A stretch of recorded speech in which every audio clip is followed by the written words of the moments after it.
yot mane manitiere kokalo kuom statement mar president ni. Be wan gi fuok moko mag chik ni genya neno kanyo ka nyo wacho weche mag public debt.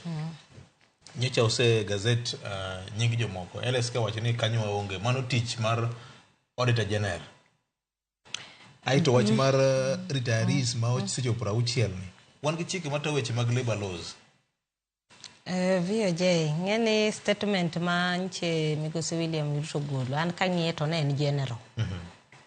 Mar ariyo jolony nyalo kwero ni ma kaka wanene but kaka ning'iye tineno ka ne chieng' no nonego be nodhi wuoyo gi yudhe masani iluongo ni Gen Zs saa 8 manyiso ni kane poko biro ne nitie conditions mane nyithindo gi oketo kane neno ne giwacho ni don't reshuffle reject riembgite cabinet secretaries nitie gik mang'eny mane giketo Makara chieng'no ji ne geno ni nodhi timo lokruok, nodhi lando lokruok kapok odhi e X. Kata wan sama ne giwacho ni mondo jofwambo dhi mondo odhi owuogo, mane gima ne nie pachwa. Nikech ne wang'e ni koro odhi timo kaka ne yawere gi dwaro. Wandiko nyaka last supper. Wandiko nyaka last supper. Kora paro ni no manage. Kisungu no manage expectation. Mondo misa modhi wuoyo gi yawere ka to nyiso gini atimo 1 2 3. Nikech VOJ kwa dok chien wach mar public debt ni oken gimo chako sani nikech budget kiloso achiel kuom pesa mikuongi keto tenge en public debt. Sasa miloso chik. Iseneno kata ndalo mane okio mtata nitiere ni neno kosiko kodhiro wacho ni waonge gi public debt register. Pesa mwachulo ni wachulo pesa mane to osechopo kanye nikech wawinjo ga mana gima serikal wacho ni mae pesa mitimo ang'o ma wadhi chulo. Koro question nitie kanye to kidhi e chik article 229 ang'wen ji wacho ni bang' dweche 6 iga ka iga Auditor General onego be ni nyiso jopiny ni mae public debt wa. Koro ka jatelo dhi William Ruto dhi mochako kendo oloso task force manyiso ni kendo mano be en mana duplication mar roles. Nikech sama jogi odhi obet sitting allowance nitiere secretariat joint secretariat maybe chule koro manyiso ni gichako giwuoko kata ka en independent ichulo gi koni to auditor be gi jogi monego be ni tiyo be ichulo koni. Maparo ni question mano onego be ni jopiny penjo niya to Auditor General bose tiyo tije. Nikech ka chiko wacho ni 6 months iga ka iga. Onego be ni iga ka iga gimiyowa report mar debt wa kama otimo ang'owa kama ochope. Omiyo ka LSK no wacho ni ok gichung'e to kata jok moko mabe no obedo appointed task force ni. Ng'eny gi kani igone gi simu to ne giwacho ni gimbe ne ginena nena nying gi. Manyiso ni kata kapok nying gi no keti be onge ng'ama no gone gi simu mondo timang'o onyisgi ni waketo uka. Mar ariyo ni neno kata LSK ka wacho ni en unconstitutional. Nikech idhi chako timo na the task force kama chik okata ni ene subsidiary law ene chik maduong' mar katiba. Owacho ni Auditor General timo kama. Koro nyaka Auditor General monego be ni koro wapenjo dakitima ting'eni ma en independent commission. Manyiso ni jatend pino konego be ni direct gi e tije motimo ang'owa monego tim. Koro mano penjo mokwongo. Koro nyaka wapenjo Auditor General to debt portfolio mar Kenya chalo nade. Koro ene monego be ni wacho ka ni either oninde class ko kamano to ripode go nitie onindo kamoro ko kamano to edho office Auditor General mok nyiswa adier ko kamano to sirikal maduong' mok tim ang'owa ok nyiswa adier. Mana kar dogino sama in case ni Auditor General osebedo katimo ripodegi onego be ni gilando ne jopiny in public osentiere kama onego be ni ng'ama onego be ni gimiyo.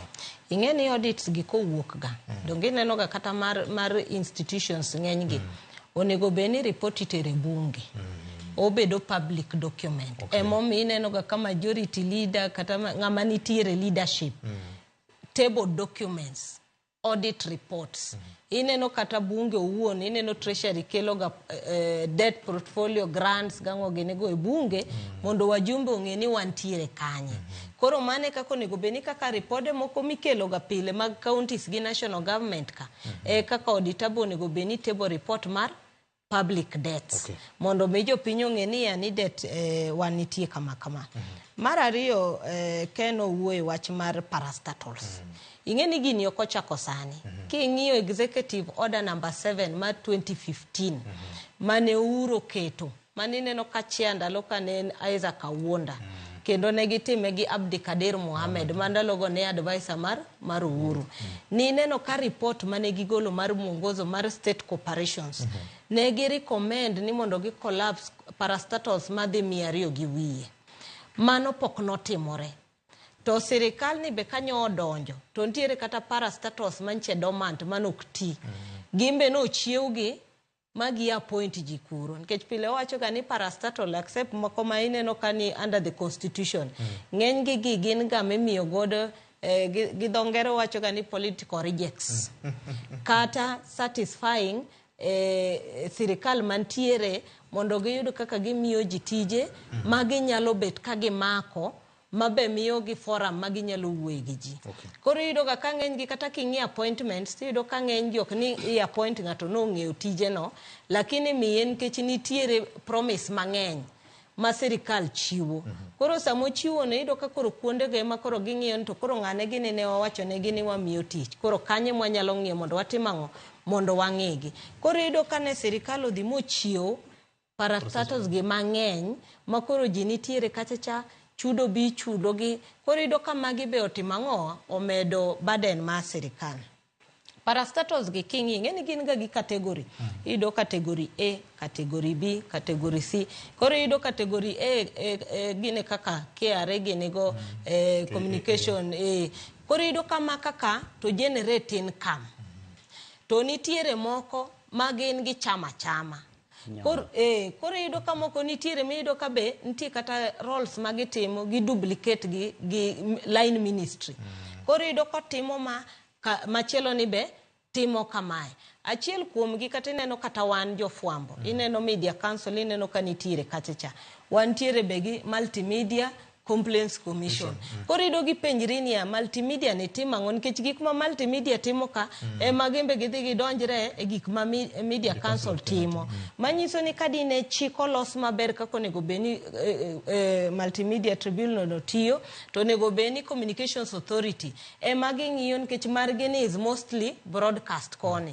Then media council nego beni timo ethics mar journalist. But kaka koro chik no losi iyudo ka roles magi overlap. Ng'ato nyalo wacho ni ano kadhi media council, anadhi ka multimedia. Otieko kuchocha kuting'ro chako duogo media council. Otieko kanyo chako dhi e court. Koro manyiso ni en kes achiel to luwo yore adek. Koro magi gik monego beni sirikal timo nikech kata kawuono kichio mi wacho ni i collapse parastatals 47. Gite gin acts of parliament. Koro manyiso ni gin chik mosemi legal framework. Sami wacho ni gologi no, mano be nyaka ilu chik no. Okinya chiwo to wacho ni kawuono wa collapse koro media council koro onge. To chik to nitiere momiye. Koro mane manyaka udog chien mondo wach ni wan gi media council, wan gi multimedia ka, wan gi institution machielo. Koro mondo mi wakony jopiny, walos chik achiel mabedo umbrella mar chike gi te to koro tiyo tich achiel to miye teko. Koro magi gik mane jatend piny onego beni ng'iyo. Katieko ten wach mar advisors. To gi wach mar office mar first lady na winjo ka ji luongo second lady ni onego nyisa e chik. Ng'eni koro kae aparo ni ng'ato kaka iluongo ni working constitution governor James Orengo winjo wa to gi MP na senior council Otienda Amollo. Aparo ni ka onego ginyiswa nikech okapani nitiere kamora more chik mar Kenya mantiere office mar second lady. To mana kamano be wan gi kendo office manche wadogwa create mar cabinet prime mabe jiped penjo nikech mani achiel kuom recommendations manitiere NADCO report ni mondo koro wa institutionalize office ni manyiso ni kata wan wawuon wang'eni oonge. But wasebet kwa timang'owa waketo pesa kanya. Koro aparo ni magi gik ma wambe onego wapenje di ni sama koro ji wacho ni ngima mar piny tek. To nitiere offices makata chiko wuon oko recognize. Ang'o ma watimang'owa wanyiso jopiny. Koro ka jatend piny no wacho diri ni mondo budget gi ogol. Taparo ni en be koro owinjo yuak mar jopiny kendo ng'iyo adieri ni gini nche ni oko mar chik. But kama koro wapenje kaman donge en nong'eyo kaka ng'ama oluoro chik. So en bobro sa charge. Koro Kenya obro kwayo mondo bed sa charge. Che thuolo mar higa achiel nyaka ne ka jenzige ne pok ogolo kokone. Ne pesa no seked nyaka budget manyo statement manyo som dwe mokalo chien. Aparo ni kata ndalo mane I launch office mar Prime Cabinet Secretary spouse. Iparo ni kane jofwambo dhi ni neno koko mane jopiny ogolo. Kane penjo ni to office ni ere kama entiere e chik. But nyo dhi adhiya mbele ne entiere kanyo. Koro anto kata ko penjo ni jatend piny onego wapenje ni entiere office be mar advisor, chief government legal advisor.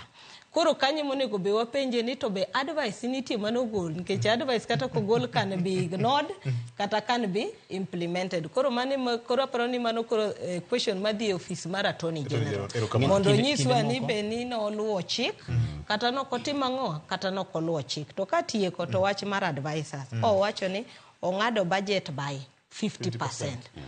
Gimonego nyis jo Kenya niya e ofisa kata offices moko mag sirikal go nyocha wan gi advisors 300. Kuom advisors 300 gi wang'ado nus gi manyiso ni wadong' gi 150. To kimiyo blanket tiwacho ni advisors wa reduce gi 50%. Japiny ong'e ni gin advisors mag nikech employment mar sirikal nitiere office mar public service commission. To nitie office mabe olo state house kache chama be onge chik jolony mag chik nyalo wachonwa head of public service e chik manyien onge. Koro mae be ne ndiko ji office ni public service be ne timang'owa ndiko commissions be ndiko independent offices be ndiko parastatals be ndiko. Koro wan gi ji adi be gin gi entire list mar advisors gi koso machecha to ne na minyiso jenzini koro atimo kama koro wakwe ka wasekawo